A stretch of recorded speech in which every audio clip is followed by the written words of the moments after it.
This is a HeadGum podcast.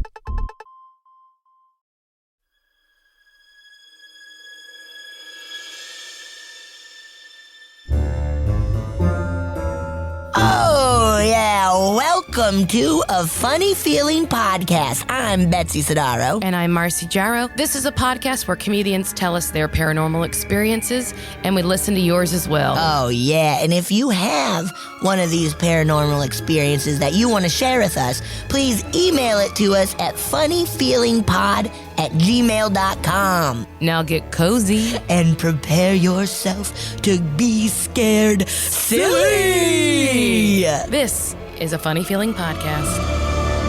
Betsy. Marcy.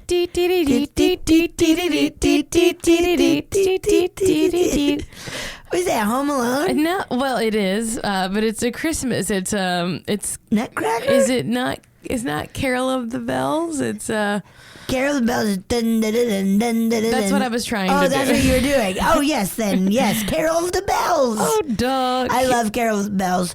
The Mannheim Steamroller version of it is very spooky. I think It's so much awesome. Christmas music is very spooky. It's very spooky. I'm sort of surprised we don't have more Christmas ghost stories.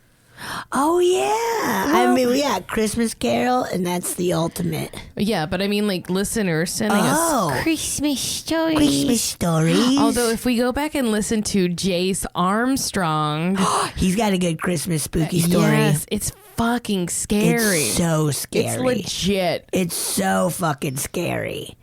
Ooh. So, it is not for us, but for you folks. It is Christmas time. It is Christmas time. It's snowing in Los Angeles. A blizzard in Los Angeles. The fires are roaring. The Yetis are curled up with their baby Yetis. Oh, cute. Snuggling up. We're sledding, we're skiing, we're ice skating, we're doing it all. So we are going to read some listener stories to you so that you can hide from your family because you're sick of them. Okay? Okay. I'm going to start off. This says, "Hey, Betsy and Marcy." Hello. It also says, "and potential guests," but guess what? It's just us. Not today. Not today. I have a very long series of stories that I'm going to attach in a Word document, and you can feel free to read whatever you want from the stories. The first and main one involves a visitation from a family member's spirit overseas. Oh. Nuns and prayer cards and What? ghostly drawings on the future. What? Ghostly drawings on the furniture. The others have more to do with personal abilities and family stuff. I unfortunately am surrounded by a lot of death and tragic shit, but have been trying to harness the negative energy to work with it in a beneficial way. Cool. I love you too, and you make living in the middle of fucking nowhere, Central PA, less shitty since I have your various podcasts to listen to while doing farm chores. Farm chores. Thanks, bye, Yay. Rob. Okay, so here's some of Rob's stories. Cool. Oh, Hi, my God. my name is Rob, and I've been meaning to write Yes. about an experience I had in high school that I've always regarded as an example of making contact with the other side. Wow. I apologize for my rambling storytelling nature. Nope. I write how I speak, and how I speak is a mess. I give you full permission to edit down anything I have written that doesn't affect the actual story. I'm currently rewriting it, and hopefully it makes a better read. We got to tell you guys, we don't have time to edit anything. Oh, no. You guys are all doing great. You're all doing great, and we can't be bothered. I can't be bothered. Okay. Listening to your podcast has helped me process some of my experiences that I've had in the past and focus my attention on abilities that I have known to be lingering inside me for years. Wow. I, like you both and many of your guests, was raised Catholic. Ooh. And while I was always skeptical as a child about the whole structuredness of the afterlife according to the church, i.e. going to either heaven or hell and the whole process of judgment, etc. Yeah. I've always believed in the existence of spirits, energies, ghosts, demons, etc. Mm-hmm. Growing up, I attended Mass and CCD regularly. What's CCD mean? Catechism? It's another But what's thing. the D? I grew up just as catechism, and then when we moved to Colorado, it was CCD. And I like, just what? really want to know where the CCD is. Like, what are the CC and the D? Christ, Devil. Christ, devil.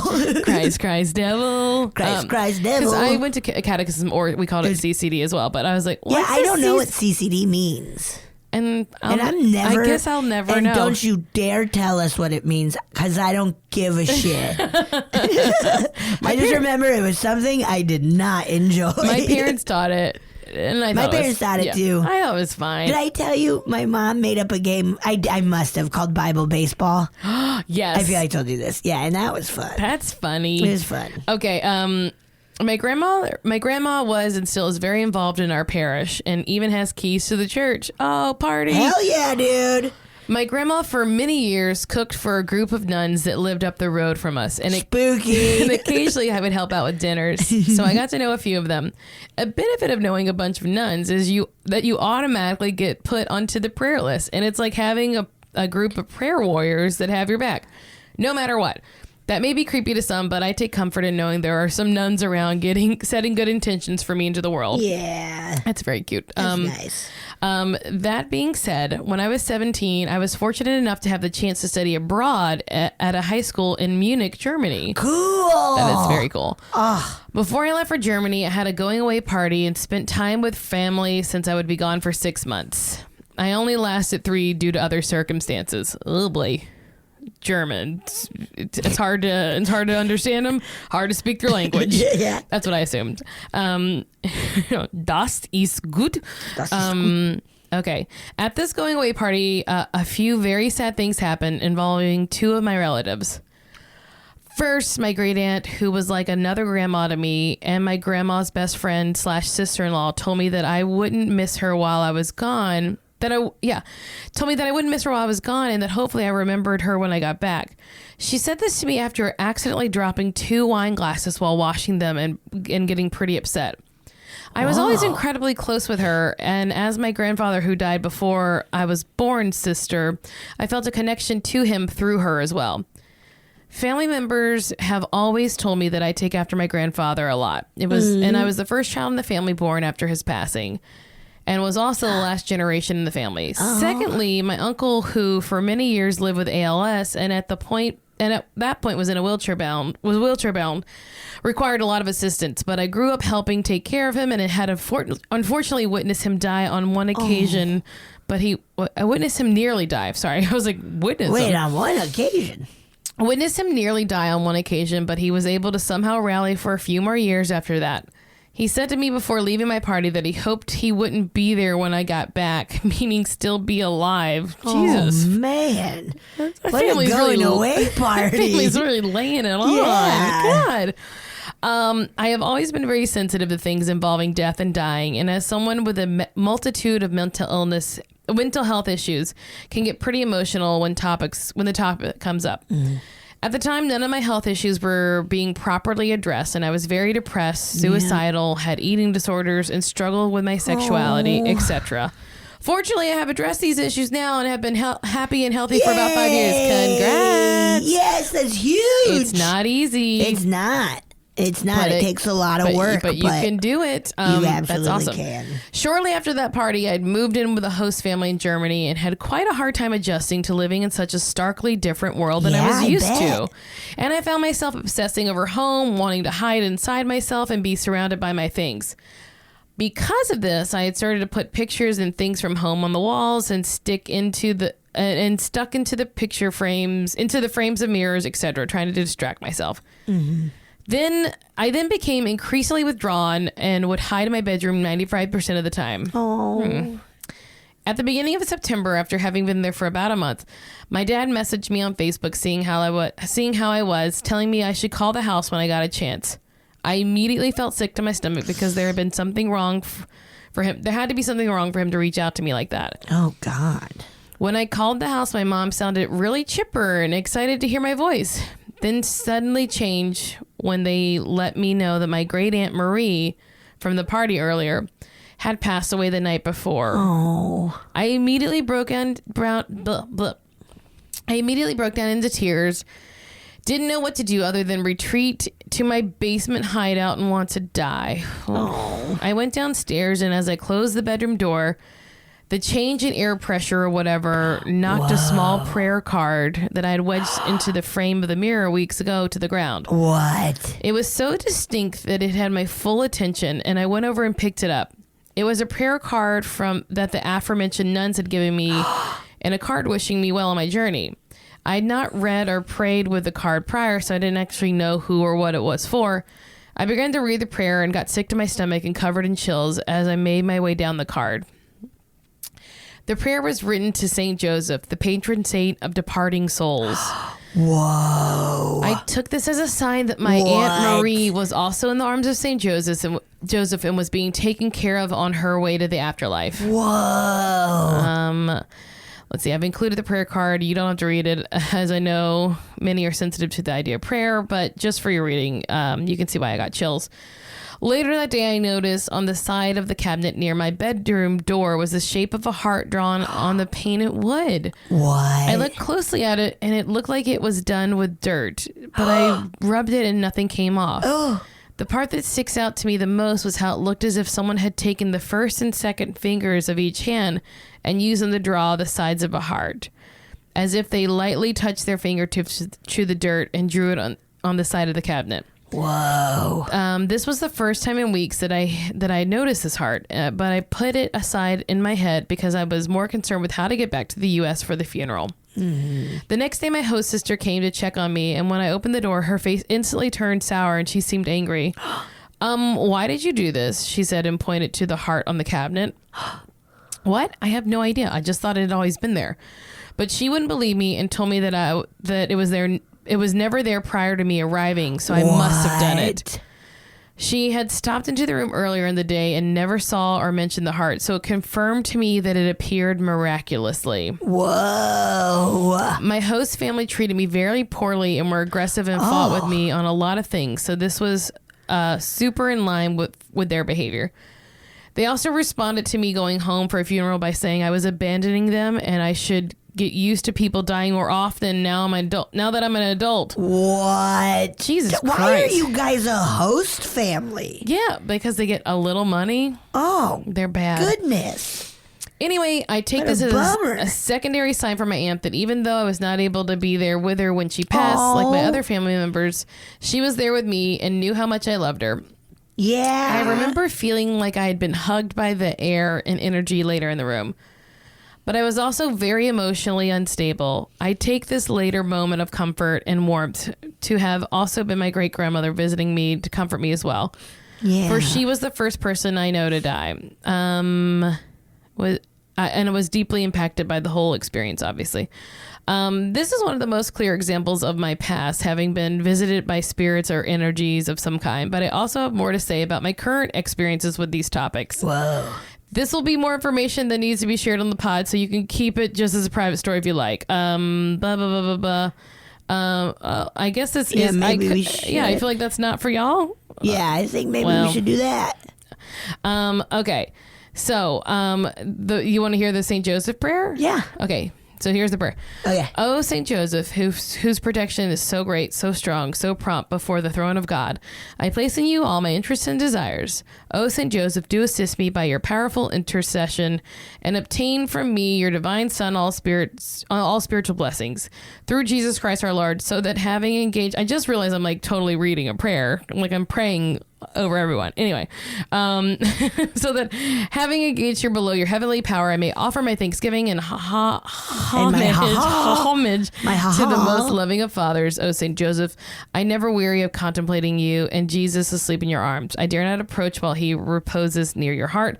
Press him in my name and kiss his fine head for me and ask him how to return the kiss when I draw my dying breath. Whoa. Saint Joseph's patron of departing souls, pray for me. Is this for people to pray as they're dying? I don't know. It seems like it. It feels like it big time. Whoa. That's crazy. Also, I'm so mad at those exchange host family. Come on. Not cool. No. Get out of here. Get out of here. You know, flip side, one of my best friends in high school was the German exchange student.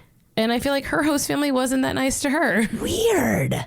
We hosted in the summer, just for a couple of weeks, a French girl when I was in like second grade. Oh. And she was mean to me. Oh, no. She was mean to you. She like hit me with sticks and stuff. Oh, shit. And I was just kind of like, okay. Like I said, the only French I knew at the time was from Home Alone.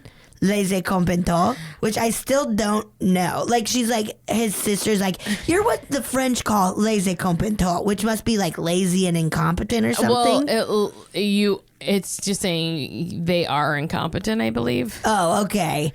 And so I said that to her when I was in second grade, just being like, hey, this is the only French I know, les incompetents. And she freaked out. You and I was are like, incompetent, and she hit you with a stick. And then she would hit me with sticks. Oh, no. It was wild. Oh, she sounds cool. She was awesome. I hope you're still friends with her. And she's coming for Christmas. She's coming for Christmas. Les incompetents. You're what the French call les incompetents. I think it's not they, it's you are incompetent, but yeah. Les incompetents. Okay, are you ready? Always, Betsy. This is titled My Experience with the Casadega Medium. Casadega? Casadega? I don't know. I don't know. Well, we'll find out. Okay. Dear Betsy and Marcy. Excuse me. I recently had a session with a medium at the Spiritual Colony in Casadega, Florida. Ooh. I don't know if you're familiar with Casadega. We're clearly not. Not. But it is supposedly known as the psychic capital of the world. And then in parentheses, thanks, Wikipedia. I dropped into the Casadega Hotel using only my first name to make an appointment for a walk-in session. Being on the more skeptical side, I wanted to ensure that they wouldn't have time to research me. The medium suggested that I record the session on my phone so I could listen to it over and over again, which I really appreciated and do listen to every once in a while. Oh, that's pretty cool. That's cool. After explaining her process to me, reminding me that she is only the messenger, the medium opened with a prayer and invited spirits to speak through her. She almost immediately picked up my father, who passed away many years ago when I was 14 years old. One of the first things the medium said to me was that my father said I looked exactly like my mother, which is something I've heard my entire life many times from him. But hey, 50-50 guess there, right? As we continued this session, she asked what questions I had. My uncle on my father's side, with whom I was very close, had passed away unexpectedly a week or two before this session. I asked if he was with my father, and she confirmed he was and said that he was so sorry for scaring us. She proceeded to tell me all about their relationship now, which lined up with their relationship when they were living, and told me more about his passing over. She said my father was first to greet him and went on to explain how the rest of our deceased family members showed up, which mirrored our unique family dynamic exactly. Oh. She even alluded to an estrangement from life that apparently continues. When she was discussing our family, she said a few things that validated the experience for me, almost all of which mean nothing to anyone outside of our family, so I'll spare you the details.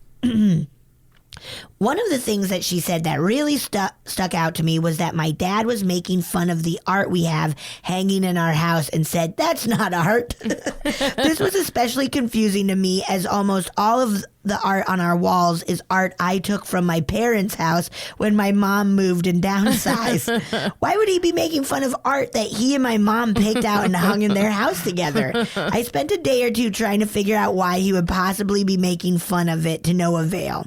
Weeks later, I was driving home from work and I mentally zoned out. All of a sudden, a painting that hangs in our house flashed into my head, and just like that, it all made sense. My father used to paint as a hobby. However, he seemed to have given it up before I was born, so it's not something I've ever really associated with him.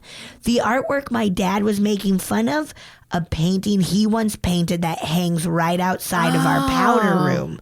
At the beginning of the session, the medium noted that I was clairaudient and clairvoyant. That's how you say it, right? Yeah. Audient. and clairvoyant, and if I would just start breathing, I'd be able to start hearing and seeing. So here's hoping I learn how to breathe and have more stories to tell you. Thanks so much for your amazing podcast. I love it. Keep up the good work and don't shit your pants. Alicia. That's very funny. I also looked up Casa de Florida. It's a Native American word that means water beneath the rocks. Oh, which that makes sense that it's a very spiritual place. And it's the psychic capital of the world. Yeah. It seems like it must be. So it was a camp that began in 1875. And it was like, a spiritualist camp meeting association was founded by George P. Colby from Pike, New York, a trance medium. It's like house music. And it started in it started in the 1800s? 1875. Whoa, a spiritual thing. A spiritualist camp. And they traveled. So a trance medium, he traveled to many different states, giving readings and seances. And he was well known in his travels and referred to for his seer of spiritualism.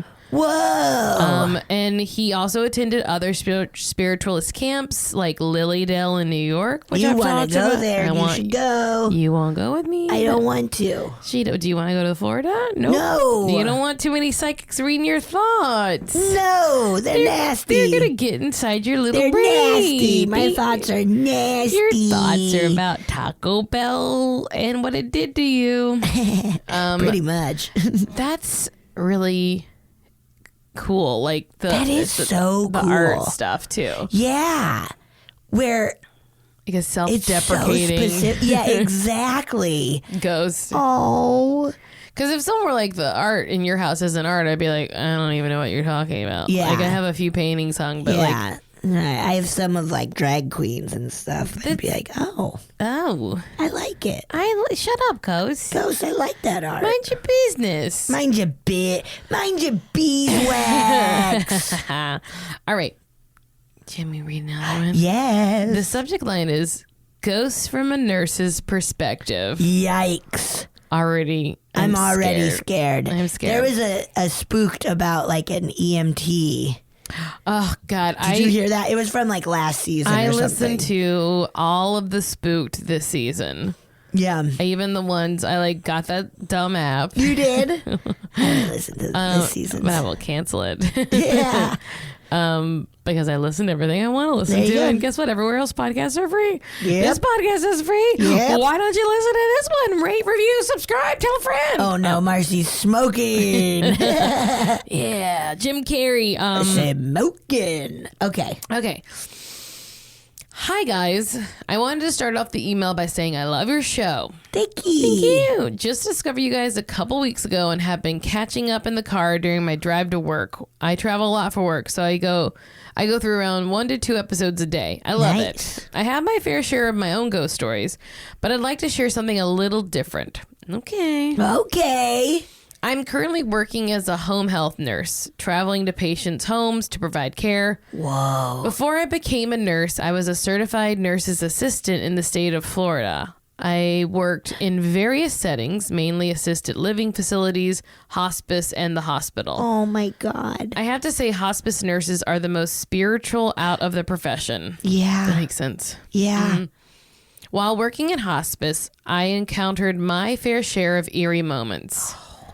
I was a pool CNA, meaning I traveled to different hospice facilities within the company. Whoa. Wherever they needed me within the county, I went.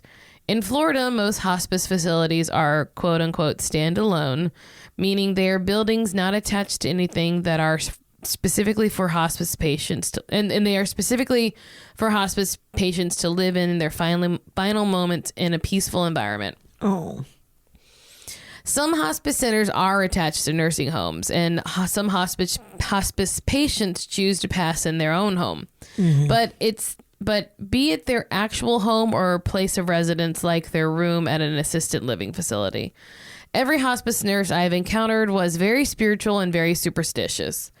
After a patient passed, they'd open the windows so the soul may fly free. Whoa. I was called in one night, worked nights for the standalone buildings, and worked with a nurse that was the most blunt, no bullshit type of person I ever met. Yes. Oh, yes. She was incredibly caring, but you could tell that she wasn't a liar. We got to talking once things settled down and the patient's family started leaving. I got to ask her about her craziest moments in the hospice. She happily recalled a few different stories. One of her first stories was of a patient that was very sick. They were miserable, basically drowning in their own secretions. Oh, Jeez, God. Dying sucks. Feels like it should be a better way Yeah. than just like your body's like, well. Oh, I can't think about it. It'll fuck me up. The dying process dragged on, and you can hear the death rattle from down the hall. Yo, she said God. family was in the room. The patient would just not pass. The nurse asked the family if there was anyone that the patient had not spoken to, a family friend or a family member. She was holding on for something. The daughter immediately phoned her sister, who was in a different state at the time and couldn't be there physically. She put her sister on speakerphone, and the daughter out of state reassured her it was okay to go. The nurse said about 15 minutes. After about 15 minutes, the patient finally took her last breath. She said it was the most calm and peaceful feeling she's ever experienced. The whole mood shifted, and it was just a huge release of energy. She described it as deafening. It was silent and serene, despite the tears rolling down the family members' faces. Another story was of a patient who passed and would appear in the security cameras at night around the outside of the building. What? He would also play little tricks on the same nurse. Oh, my God. The nurse recalled a time when she was working deep into the night shift, and she remembered seeing a patient's chart fly across the small room. Whoa. Approximately 5 feet. The company was in transition, going from paper charting to electronically, and she was on her computer entering some of the information. She could feel a presence in the room, but she said she felt that often while working because it was just the norm for her. I bet, yeah. This particular presence was definitely trying to get her attention. From the corner of her eye, she could see movement, and by the time she directed all of her attention on the area, the chart and all of its papers was already across the room. She called out to the trickster's name. She called out the trickster's name and hissed, "Knock it off!" And like that, the presence vanished. Whoa. She said she would see orbs in the cameras and whisperings in the hallway. Oh, my God. Very creepy stuff. Thanks for reading. Until next time, Nurse Drea. Woo, thank you. Oh, man. Gosh, yeah, hospice stuff. It's too scary. I'm not scary, but like it's scary in the way like I guess like it's not scary. It's very nice to like have a way someone to help families transition. Yeah. While someone's especially like if someone's in the state of dying for a while. I can't imagine. So it's nice to have someone be like, this is what's going to happen now. Yeah. This is what's going to happen next. Yep. I also like that dude kind of, and we've come across this a lot where it feels like almost like a spirit just wanting somebody to acknowledge them, and that's enough. Yeah. You know, of just being like, hey, look at me. Yeah. And you being like, okay, I see you. And then they're like, okay, bye. I always wonder what that is. Like, is it a spirit who's just sort of like, wait, where am I? Yeah, what is this? No one can see me. Like, are they confused about what it is? Or like, or I don't know. Maybe it's like, before you pass on, you need to get one person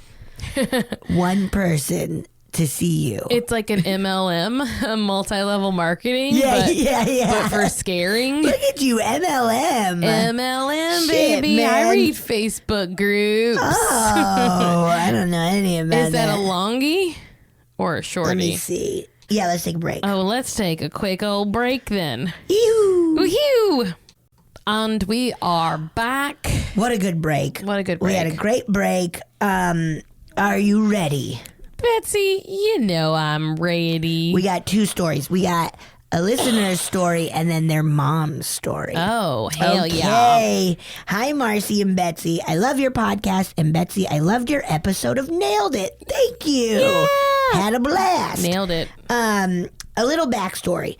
We were moving my grandmother into an assisted living apartment building. She had lived in the house for the majority of her life as it had been her parents' house. When they passed away, she, my grandfather, my father, and uncle moved in to take care of her mentally handicapped sister. Even as a kid, I didn't feel comfortable in the house, especially at night. Oh, yeah. My sister and I would beg our parents to sleep over there, but once it got dark, we would cry and call my parents to come get us. Classic kid. Or ask to stay at our other grandmother's house, who lived right next door. Oh, that's cute. That's so Next cute. door grandmas. Oh. Nevertheless, I went back to the house to help my dad pack up my grandmother's things to put into storage. I was alone in the back bedroom folding and packing clothes when I heard a man's voice. Ooh. No. I couldn't understand what he was saying, but assumed it was my father, who was taking curtains down in the dining room. I walked out to the dining room from the bedroom to ask what he had said, but he wasn't there. No. I went outside to where he was loading the truck and asked him what he said, and he told me that he didn't say anything and that he'd been outside for several minutes. Oof. Ooh. I told him that I heard a man's voice speaking to me in the back bedroom. I wouldn't go back in the house without him at this point, so he went in with me, explaining to the voice that my grandmother was living in the assisted living facility now. Whoa. We think that the voice was my grandfather, who passed away of lung cancer, in the house. Once my father explained where my grandmother was, we didn't hear the voice again that day. Oh, wow. Truthfully, I refused to go back after that. Good for you. On our way home, my dad told me of several experiences he had in the house, most happening when he got back from the military. He was staying at my grandparents' house at the time and was sleeping in another of the back bedrooms.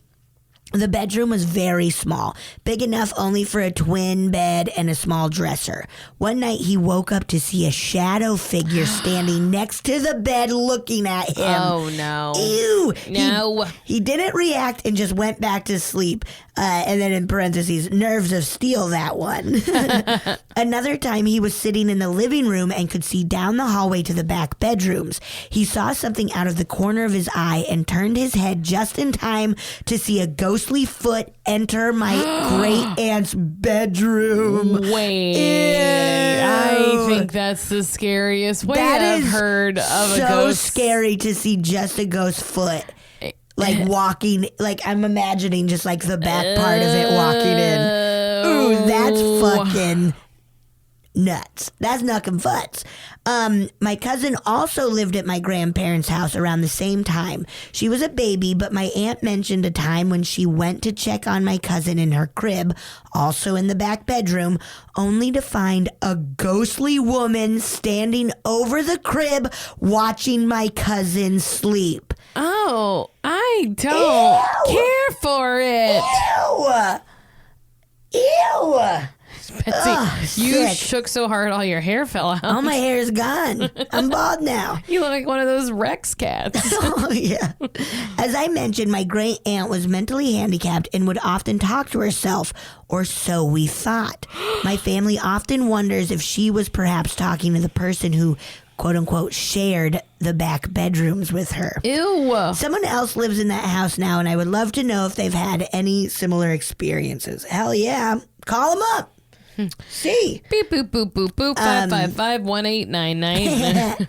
Okay, now I also have a story from my mom to share. Growing up, I lived in a pretty old log house. I think my mom traced its history back to around the Civil War, so like 1860s-ish.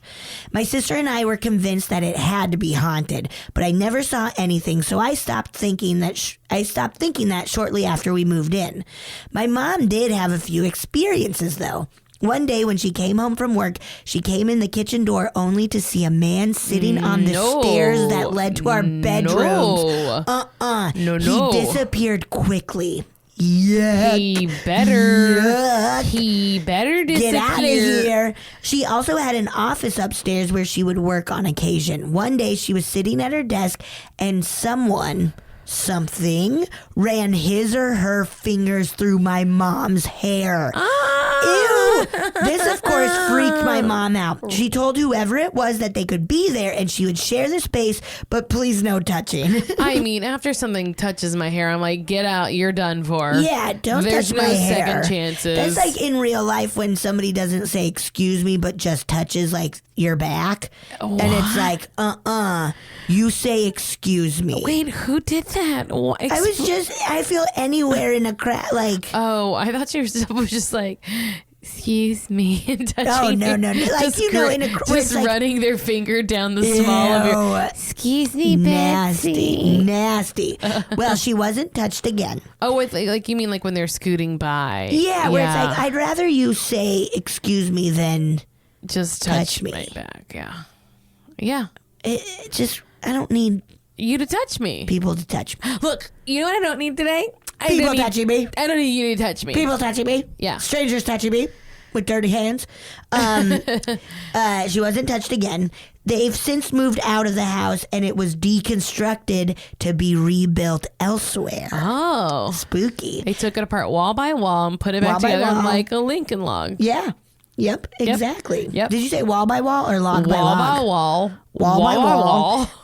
Thanks again for your podcast. It makes my commute so much more entertaining. Best, Aaron. Thank you, Aaron. That's spooky. A lot of spook there. That's too much spooky. Hey, you know what? I didn't like how spooky that was. No, I loved how spooky it was. Just seeing the foot going, that's so good. It needs to be in a horror movie. That's fucking scary. That's so scary. Also, like, truly, if a ghost touched you, it's already out of bounds. Yeah. Like, you know. Like, please knock my mug off of the table before you touch me. Yeah. You know? Although, unless it's like a family member or something. Like, I know once I like woke up because I felt someone touching my shoulder. Oh. But like, you know, to wake you up. Yes. And I didn't feel like it was bad, but it felt like I was dreaming about like trying to talk to my grandparents. Whoa! Like after I was dreaming that I was having a seance. Oh my God! With like candles, and we were in their home. Whoa! And you were staying in their home? No, we were just in the dream. I was like in their home, and I can remember my cousins were there. And like it's really weird because we had candles lit, but there was like also like dripping. But it wasn't like scary or bad. It was just like the scene of it was that way. Yeah. And then we were like, man, we can't get in touch with them. And then I woke up because I felt someone touch my shoulder. And I immediately was like, that was her. That was my grandma. Like it was just like, and maybe could be anything at all. But I had that feeling like that was my grandmother. Yeah, she just woke me up. Okay. Isn't that weird? If you're a grandma, I guess you can touch. But then don't touch my hair. Don't I just touch had my it hair. washed. I have to brush it 1,000 times every night. Don't you dare touch it. I have to brush it until my scalp bleeds. Yes, that's how you know you have strong, good hair. Look, do you think the hair is going to be nice and strong unless it's covered in blood and oil? No, it's not. So you need blood and oil in your hair and chunks of skin, okay? That's how you have good hair. Or else you're ugly and no one will ever like you. Yeah, you got to be covered in blood. Look, do you want friends at this high school or not? Come on. Your hair's dry, no blood in sight. Ew, nasty. You're a monster. Oh, boy, that's good. That's good. All right, I think mine's significantly shorter than yours. Okay, fine. I just realized I picked a lot of long ones, and then I was like, I keep yawning because I talk too much. Talking too much. Okay. This one is entitled The White Tiger, and it says, here's a random spooky story for your podcast. Love your podcast. Okay. This is short. Once when I was 23, I was cleaning out my closet. I came across a shirt my best friend had bought me when she visited Las Vegas a couple years back. Good, Siegfried and Roy. I had totally forgotten how rad the shirt was. Oh, isn't that fun rediscovering a fucking cool shirt? Yeah, what a find. It was blue tie-dyed with a very majestic white tiger face in the center. You said it. That's Siegfried and Roy. Yeah. Had to be. I just watched the 2020 about that. Also, I did say it was White Tiger, but even still, it read Siegfried and Roy in silver glitter across the tits. God, that's across the tits. That's a perfect shirt. Send us a picture. Send us a pic. I hadn't talked to my friend in about a week or so. So wanting to make her laugh, I throw the shirt on and take a selfie with the shirt, very visible. I send her a snap, and about 5 minutes later, she calls me crying. After I calm her down and ask what's going on, she proceeds to explain that she had went and visited a medium. My friend's mom had passed suddenly when she was 18, and then 6 months later, I was in a car wreck with one of our close friends, and he died. Oh my God. I think my friend was searching for answers or closure and seeking out this medium. She told me things the medium said about our friend and her mom. It brought me to tears. But by far the creepiest part was that the medium had told my friend, "You need to check on the white tiger." No. She says she's fine, but she isn't. Oh my God, I got chills. I did too. So until I had sent that photo in the shirt, it hadn't made any sense. My friend had seen the medium 2 days prior to me sending the photo in a random t-shirt I'd almost completely forgotten about. When she told me all of this, it made my skin crawl. It's making mine. Yeah. At that time, I was actually doing all right. Soon after, I went through a very difficult time. All is well now. Oh, and yes, I still have the shirt. Good. I almost shit my pants. Thank you. Thank you for the spooks and the laugh. Much love, Jackie. Whoa. That's what are you going to say? Truly crazy. Yeah. That's so wild. Oh, man. White tiger, because she was probably like, what does that mean? And then getting that fucking picture. Oh. Wow. Yeah, there have just been like some moments when, you have... It's only happened a few times for me with psychics where I'm just like, oh my God, you said something that is impossibly specific. Yeah. Wow. Oh, that blew my mind. Oh, man. I would love to see this tiger shirt, too, Oh, if you want to please, send us Jackie. a pic of it, Jackie. Send it. Because it sounds awesome. And I'm glad you're doing good now. Me too. It's huge. It's not easy. No, it's not easy being a human. It's not easy being Ooh, human. that made my fucking I almost skin crawl. I also got like teary-eyed being like, I know. Oof. Oh, I know. Okay, you ready? Yes. Haunted dreams. Wee wee. Hey, Betsy and Marcy. I love your show, and this is my second time writing in. I told you before about some ghost stories that I had from when I was a kid. As I said in my previous email, my experiences have stopped since then. However, my wife and I got our first house a few years ago. I started to have some experiences again, but in my dreams instead of while I was awake. Ooh, Freddy Krueger. Just kidding. My wife and I got married 8 years ago and lived in an apartment for a year before getting a house. I didn't have anything happen in our apartment, but after we moved into our house, I started having nightmares about once every month or two. They all had a similar theme to them. Once in a dream, my wife and I were watching TV in the family room. I said I was going to go to bed, so I started walking down the hall toward the bedroom. The couch faced away from the hallway, and once I got a couple of steps down the hall, I was knocked to the floor by an invisible entity. Once I hit the floor, my muscles froze up. The invisible entity then started dragging my frozen body down the hallway. And even though my wife was only a few feet away, no matter how hard I tried, I could not call out to her. After this went on for a few seconds, I awoke. Ooh, that's very Freddy Krueger, dude. That's Ew. awful. The common theme in these dreams was that the attack from the invisible entity would start. My body would freeze up, and I would try as hard as I could, but I couldn't cry out for help. Sometimes I would be in my bed when it happened, and sometimes I would be doing things in the house. One of the final dreams like this I had was a little different from before. In this dream, I was sleeping and the doorbell rang. I went to answer the door, but when I opened it, no one was there. I went back to the bedroom and sat down on the bed and wondered who did it. As I was sitting there, another attack occurred, but this time I could see the entity.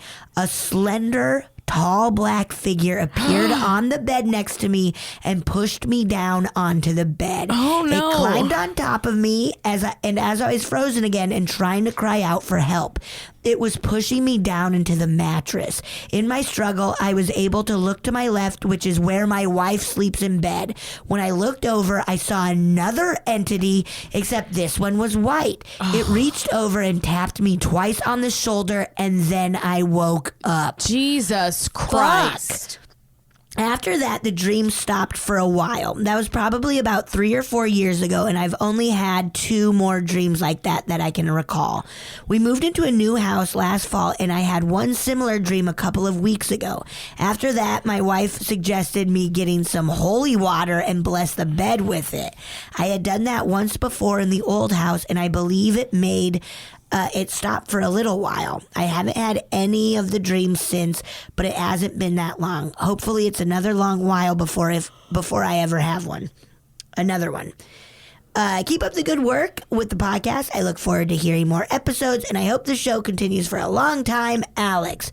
Thank you. P.S. I saw both of you on Brooklyn Nine-Nine and told my wife about how you guys read my story on your podcast when I saw each of you while we watched it together. Oh, that's so cool. That's awesome. Thank you, Alex. Thank you, Alex. And I hope those dreams fucking stop.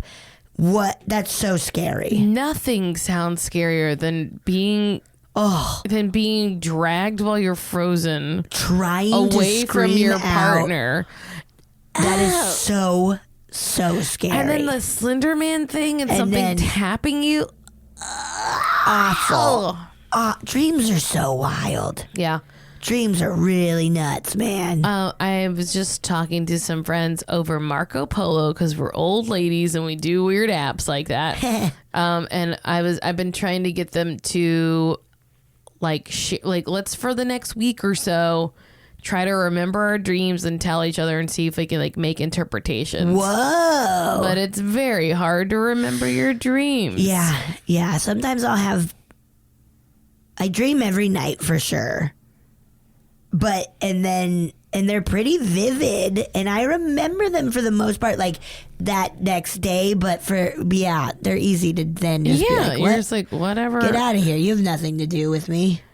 Yeah, you're not real. You're not real. Excuse me, you're not even real. Yeah, idiot. Dumb. You dumb idiot dreams. Also, I think sometimes the dream stuff is more real than people want to admit. What? It's more real than people want to admit. What? Oh, shit. And I think it's just because a thing that could not manifest itself outside in this world can sort of manipulate your brain waves a little better to influence that. Whoa. But who knows? I had a dream last night that I came home and people were hanging out and gonna order Taco Bell, and I was so sad because I had just eaten a meal at Franklin and Company, and I did have dinner at Franklin and Co. That wasn't a dream that happened. That wasn't a dream, and I was so sad. I was like, I can't. That was just your version of a horror story. That was my nightmare. That was your I want to eat Taco Bell, and I just ate a meal. That is very funny. It is actually a nightmare for you, and Huge it was nightmare. a nightmare. Yeah, that's very funny. Yeah. The layers. Oh, the layers. The 7-layer burrito of it. Oh, yeah, yummy. Okay. Popeye's ghost surprise. What? Hi there. This happened about 15 years ago when I was a freshman in high school and living with my grandma. She is a very matter-of-fact person and says she doesn't get scared by horror movies because, quote, I know they're fake, so why get worked up, end quote. So I always assumed that meant she wouldn't believe in the paranormal. One morning I was getting ready for school and my grandmother was reading the paper in the living room.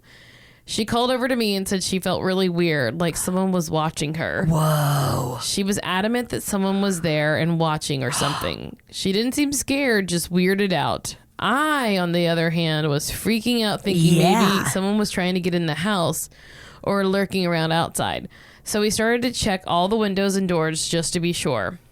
The night before, we had Popeyes for dinner and were reminiscing about my grandpa. Oh. He had died in the house about a year earlier. It wasn't sudden, but it was really traumatic. Yeah, it was a of really course. traumatic experience for my grandma. Oh. His favorite food in the whole world was Popeyes. Oh my God. He probably had it once a week for years and stayed fit his whole life. Why didn't I get those genes? We finished our dinner, put our Popeyes boxes in the trash, and then took the trash bag out to the can outside and put the can at the end of the 50-ish foot driveway for the pickup in the morning. That morning, as we were walking around checking all the doors and windows, we noticed something on the ground by the back door. Our 2 Popeyes boxes were sitting neatly on the doormat right next to each other. Oh my God, I love this. We jumped over the boxes and practically ran around the house to check the trash can. It was still sitting upright, lid completely on, at the end of the driveway. There was no other trash on the ground anywhere, and it didn't look like the bag had been ripped open. My grandma made the very excellent point that even if raccoons do like garbage quite a lot, they probably can't lift a large trash bin lid, untie a garbage bag, select the pieces of trash they'd like most, tie the bag back up, put the lid back on the can, carry the boxes to the carport, and arrange them neatly. I would love to see raccoons do that. Although that would be very cute. That's so cute. She burst into tears and said, "It must be Bill." She thinks he heard us talking about how much we missed him and wanted to let us know he's okay wherever he is. With Popeyes. I think he wanted one last taste of that sweet, sweet fried chicken. Hell yeah. Thanks for reading my story. Love the pod. Y'all are fucking great. Carrie, oh my God. I love that. Have you been watching people lose their minds for those chicken sandwiches? I ate one. Is it awesome? Mono and I are getting them.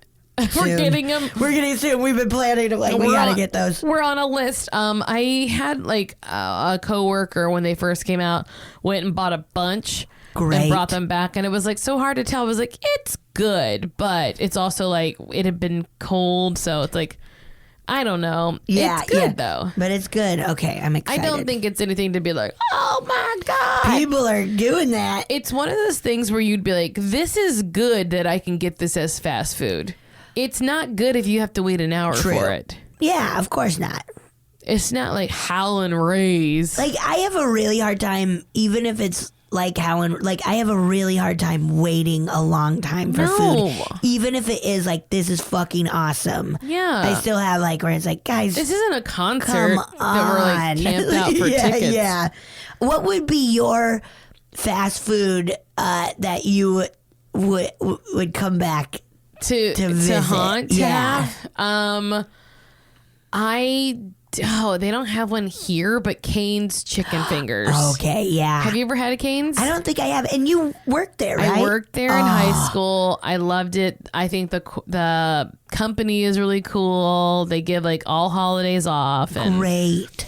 They only serve chicken fingers, Texas toast, coleslaw, and crinkle cut French fries. What? That's fucking rad. That's all they do, and it's great. Oh, yeah. It's so good.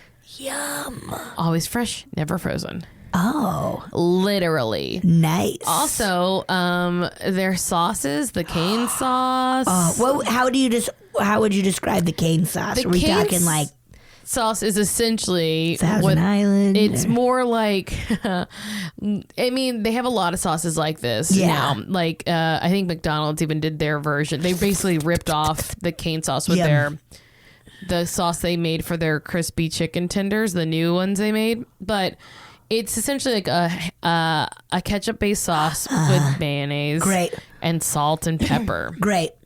And like maybe some Worcestershire or something like that. So just like a little something. Yeah, so one of those. And then the honey mustard, those what honey I love. mustard. My mouth is fucking watering. Honey mustard and ranch.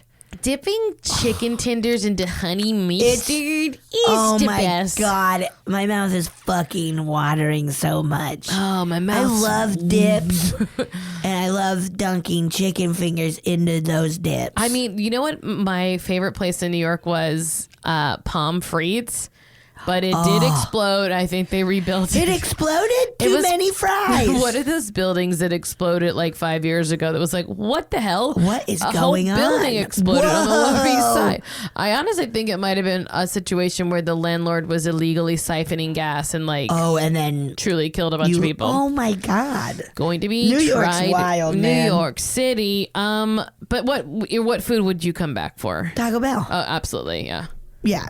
Oh, yeah, absolutely. Oh, yeah, absolutely. Taco Bell any day. Any day of Any the day, week. no matter what you order, I'll be there. I'll be there. I will say Popeyes is great too. Yeah, I do like Popeyes as well. Do you want to do one last one? Yes, I have one more. One last. And this was just story. classic haunted house. Classic. Classic. Okay. Dear Betsy and Marcy, first of all, I love your podcast. Thank you. I also wanted to thank you two for doing what you guys do. Oh, yeah. Anytime. I have a very long commute to and from work and will often listen to you guys on the drive. Makes being stuck behind the wheel a little easier. I also wanted to tell you how moved I was by a particular episode of yours as well. Twin connection with Nick Mandernock. Yes. Was so powerful to listen to. I don't know you, Nick, but I'm glad you're doing well. Also sending much love, ladies. Oh, thank you. Yeah, that was a really special episode. Yeah, we should say that Nick is. I mean, as far as we know, it's one of those things. Like, I think that was the whole point, is that you never really know. Yeah. But check in. But that's we love Nick. He's the best. Also, on a complete side note, I was raised Catholic. Of course, dude. So, the reason I'm writing is my parents' house. It's located in central Maryland, and my family have lived there since the early 90s. The house has had some really unexplained activity from when I was 17 years old until I was in my early 30s. I'm a big believer of the paranormal and have had multiple experiences over my lifetime. I think I may be sensitive to it. I think so, too. Oh, yeah.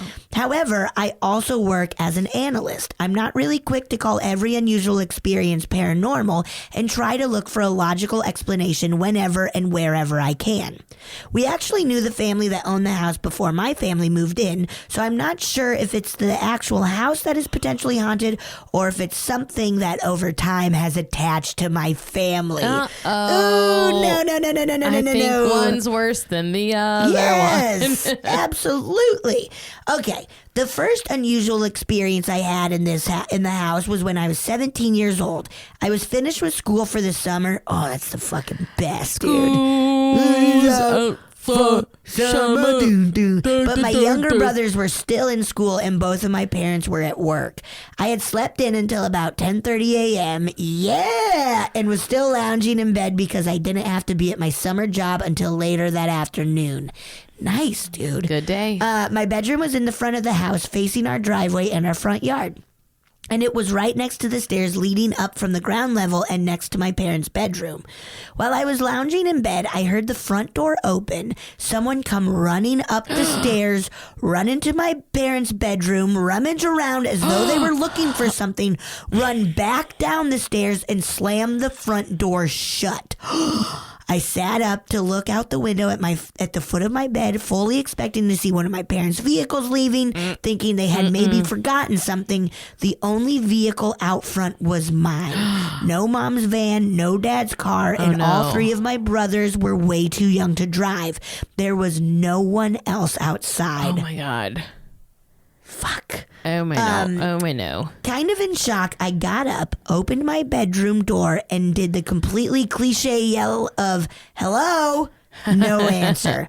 I took a deep breath and looked down the steps at the front door and was very astonished to see that the front door knob was locked, as was the deadbolt. Shit. I quickly called both of my parents and confirmed that neither of them had been home since early that morning. I have absolutely no rational explanation for what I heard that morning. Ooh, fuck. Over the years, the unusual activity became more frequent. I was primarily the one experiencing things, which made me feel crazy and caused my family to kind of tease me. But my mom did experience a few unusual things too.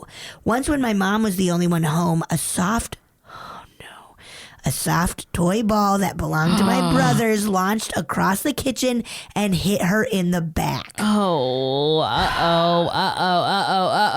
Betsy hates that. Toy ball scares. Nasty. Fuck that.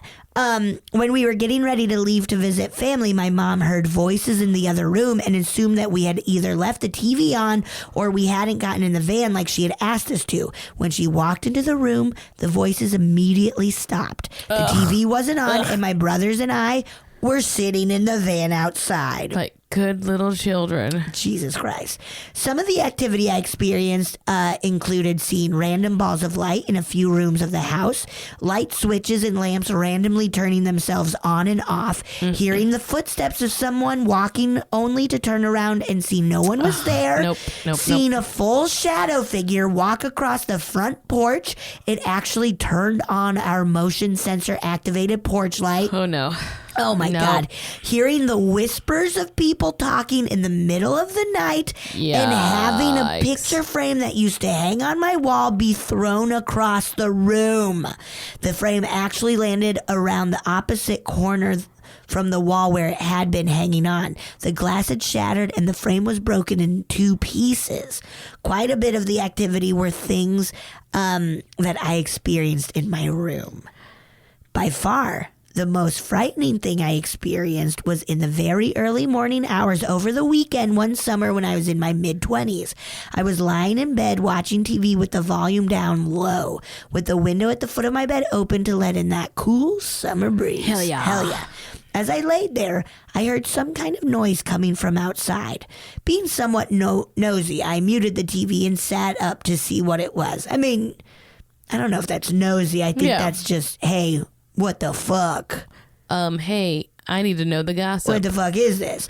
Are you talking shit about somebody I know? I gotta hear it. What I heard sounded like very young children playing in our front yard. Had it not been 2 or 3 in the morning, I would have expected to see a bunch of kindergartners running around by the noises I was hearing. Jesus Christ. I noticed our motion sensor activated porch light was on, but I saw no one. I leaned forward as far as I could to try and get a better look when the sound of the young children immediately stopped and was replaced with the most blood-curdling scream I have ever heard in my life. What? It was a woman, and she screamed out my name. Fuck this. I jumped backwards, flailing to the top of my bed. My stomach dropped, my blood ran ice cold, and I started shaking uncontrollably. Oh my God.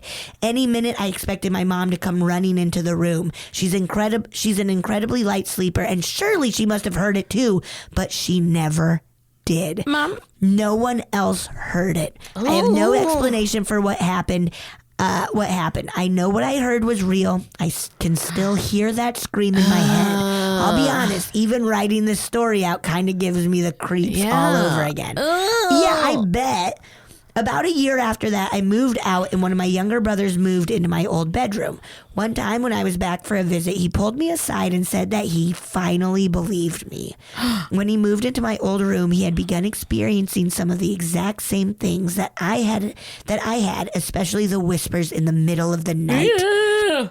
For several years after I moved out, every time I went back to my parents' house, there would be some sort of activity that I couldn't. I don't know. Explain? Probably explain. For example, there was one night I was sleeping on the couch in the living room and kept hearing a tapping on the window.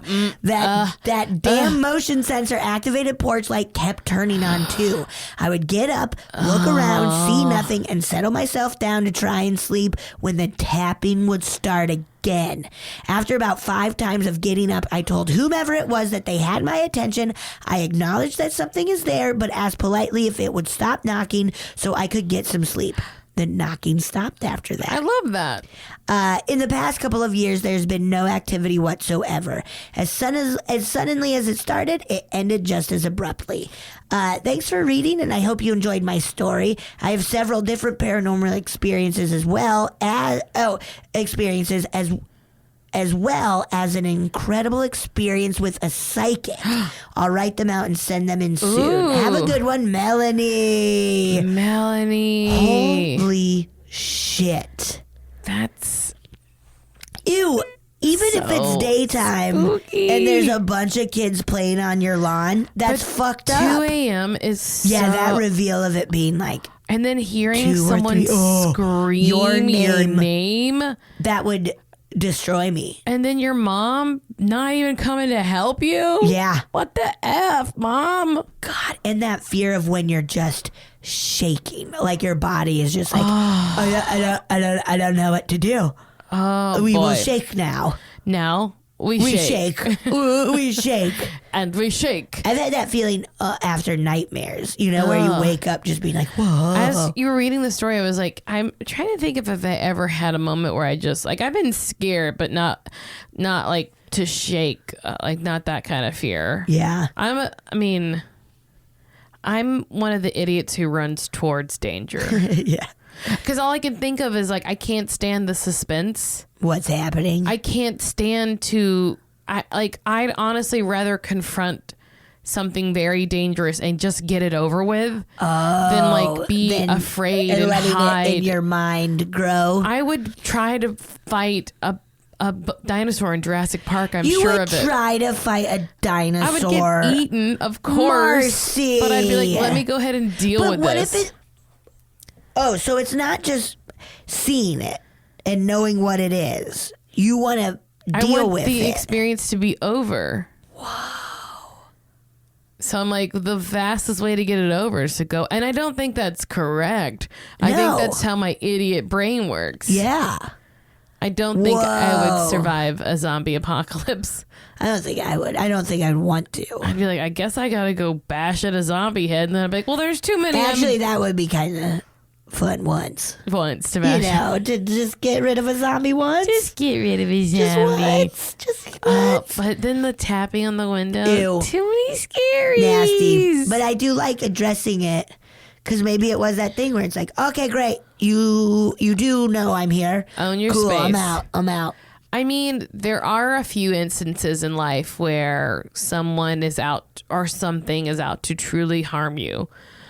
But I'd say 9 out of 10 times things are just seeing what they can get away with, whether it's someone on the street and, like, all you gotta do, like, even, like, kind of just being like, I fucking see you. Yeah. Will, like, stop a lot of, like, harassment. Yeah. Like, sometimes it can escalate things occasionally. Yeah. Trust me, I follow bestfightsonline.com on Twitter. Sometimes it'll start a fight, but usually people are just like, what? Where's your boundary? Let me see what I can push. Let me see what I can and push. And if you're like, here's my fucking boundary, I'll fucking show you my boundary. Okay, great. Okay, we're done. But also my instincts are bad. I'm always like, fight or flight, I'm gonna fucking fight right now. Oh, yeah. You got a plus size bitch coming at you now. What you think? Oh man, these were so fun and great. good. Thank you for sending them in. We love them. Keep it up. They're so good. Happy Christmas. Merry Christmas. Happy Christmas, as we say in Happy England. Christmas. Happy Christmas, We're everyone. all wearing paper crowns. Yes, we are. Merry Christmas. Happy holidays. Hope you're, enjoying the cold. I hope it's or cold. The warmth if you're in Hawaii. Or Australia. Melikaliki-maka. Or Australia. It's your summer. Send us your stories. Send it to us at funnyfeelingpod@gmail.com. They can be ghosty, they can be alien-y, they can be Bigfooty, they can be dreamy. Anything. Psychic-y. Anything fun and paranormal and just unexplainable. Yeah, send it to us. We want to hear it. And then do us a fave. Why don't you subscribe if you haven't already? Yeah, rate, review. Tell some friends. Yeah, and spread the word. Happy holidays. Dee-doo-doo. Happy holidays. Beep, boop, Oh, yeah. And thank you so much for listening to A Funny Feeling. If you have a paranormal experience that you would like to share, please send us a voice memo, or you can email us just a letter at funnyfeelingpod@gmail.com. I'm Marcy. I'm Betsy. And don't shit your pants!